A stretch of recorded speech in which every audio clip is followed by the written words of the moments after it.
wakasema sitakubaliana na hili na sitafanya hata siku moja.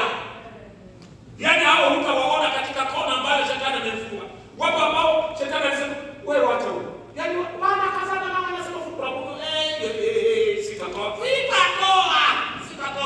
sitatoa. Hao filia na hawabadili. Ila utaona katika tabia. Yaani hata muhamasike wengine katika jambo ambalo shetani amemzuia, yeye hatakuwa tayari. Wengine shetani anafunga kwenye kazi za mkono zetu. Sema jamani, tutaenda kupiga dawa. Jamani, tutaenda kupalia viazi. Shetani alishafanya naye kikao. Alishamfunga. Yuko kwenye kifungo tayari. Shetani akasema uende wapi? Hiyo ndio kwa kweli. Kwanza hizo hela zinafanya nini? Alimsemesha mengi.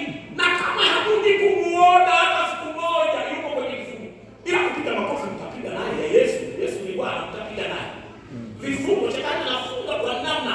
Kuna watu shetani amewafunga kwenye magereza ingawa wameokoka, lakini wanaishi kwenye gereza, kwenye utumwa. Vita vyetu sisi, Biblia inasema ni si vya damu na nyama, ni katika ulimwengu wa roho. Kugundua mbinu za adui anafanya nini katika maisha yetu. Ni wapi ananizuia, ni wapi ananikwamisha. Shetani kazi yake ni kutukwamisha. Nikisema kila mmoja achungulie kwenye moyo wake namna ambavyo shetani amewahi kumsemesha chochote kila ambacho tayari kinakwenda kinyume na maamuru ya kanisa na maamuru ya madhabahu. Utaona hivi. Mwanangu ponyoka.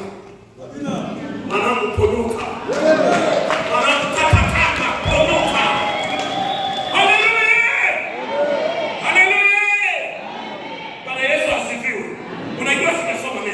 Nisome neno haraka vifungu vichache. Na kama Roho wa Mungu atakuja kunijalia kufafanua nitakufafanua. Hebu tusome katika hiyo Efeso 6 mlango wa 6 mstari wa 10. Msomaji mmoja aliyepata some haraka. Mlango wa 10 mpaka ni kitabu cha Efeso 6 ule mlango wa 6 mstari wa 10 wa 10 mpaka wa 12.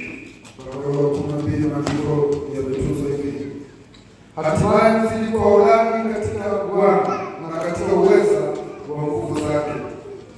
Vaeni silaha zote za Mungu mpate kuweza kuzipinga hila za shetani, kwa maana kushindana kwetu sisi si juu ya damu na nyama, bali juu ya falme na mamlaka, juu ya wakuu wa giza hili, juu ya majeshi ya pepo mbaya katika ulimwengu wa roho. Shida yangu sana ni pale, maana vita vyetu sisi si katika namna ya mwili.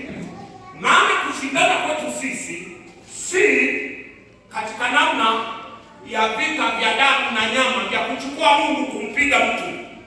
Vita vyetu ni tofauti na hivyo ambavyo mataifa katika dunia hii wanapigana kwa kutumia makombora, mabomu. Sisi Biblia inasema vita vyetu ni katika ulimwengu wa roho, dhidi ya wakuu